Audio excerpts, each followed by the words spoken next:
Do you ever want to know how people and co-founders ultimately decide if they want to build a big company, a small company, an Uber, a mom and pop shop, an online business, an offline business? Stay tuned to find out how they make those decisions.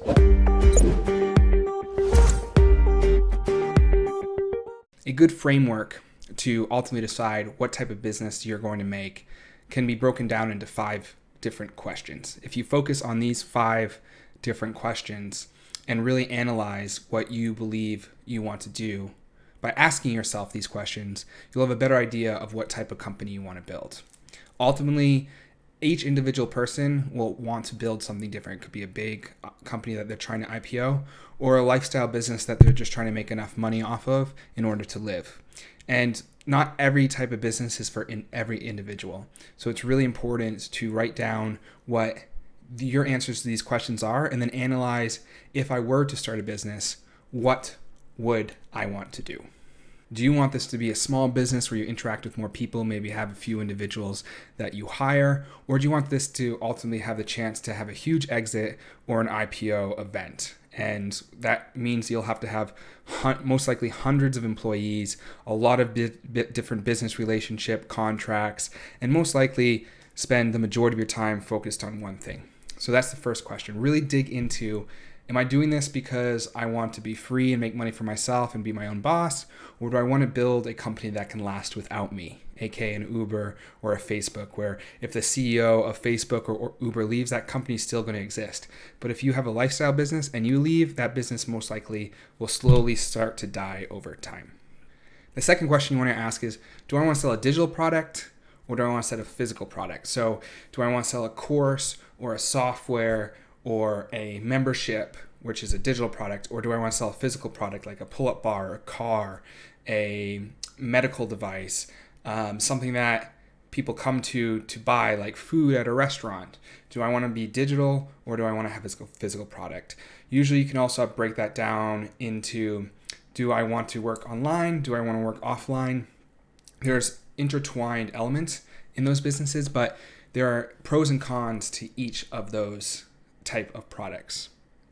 For example, a digital product is easy to sell and repeat sell, and you are usually selling code or a login or a course that people can ultimately just pay for. You let them in, they get the information, they leave. Where a physical product you have to get manufactured or cooked or bought from another place and sold on your e-commerce business or in your physical store. So it requires inventory and it can sell out.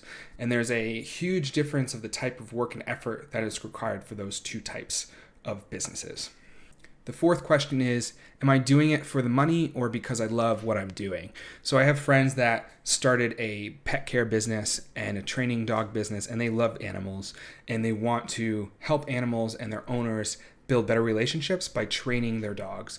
And that is a lot of love and personal effort and care that they put into that business. Well, doing it for the money means I will do basically anything as long as it makes money and sustains me in what I'm trying to accomplish. And from my experience, if you do it because of the passion and because of what you love, it is a lot easier to do and lasts a lot longer. If you do it for the money, it can become a lot harder, a lot more tedious. If the money isn't coming quickly, you quit a lot easier. And if the money does come, it can get boring over time and you're looking for new things to do.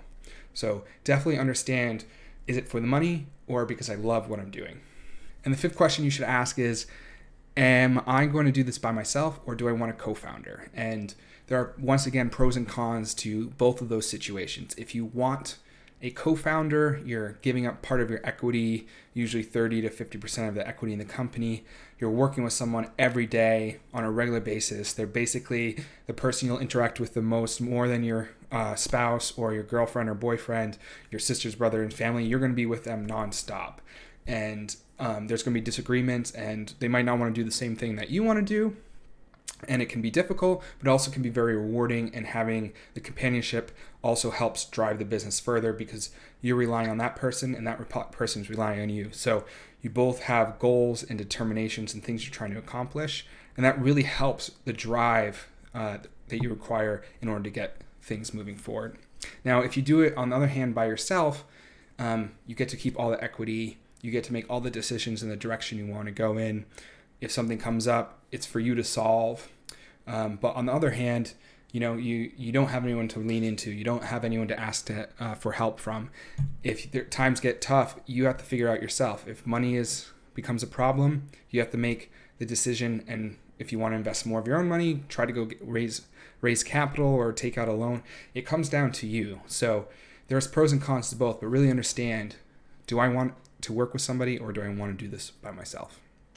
Now, I would go through these 5 questions. I would write down your answers to all of these, and that will give you a guiding light and a direction of what you ultimately want to do. This is the first step in starting a business, finding out what you ultimately want to do in your business and how you want it to look. Do you want it to be a big company? Do you want it to be a small company? Do you want to work with somebody? Ultimately, do you want to sell stuff online? Do you want to have a physical product?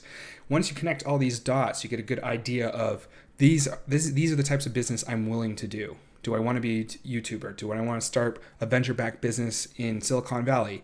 Do I want to sell a course online or open a local salon in the city that I live? It really starts to give you a proper understanding of what you do and do not want out of a business. And it's really important to understand that in the beginning so you can put in the time, because a business requires years and years and years of work. And if you don't have if you're not doing something that you ultimately believe you can do and you want to do, it's going to be very difficult to go through with your product and your vision.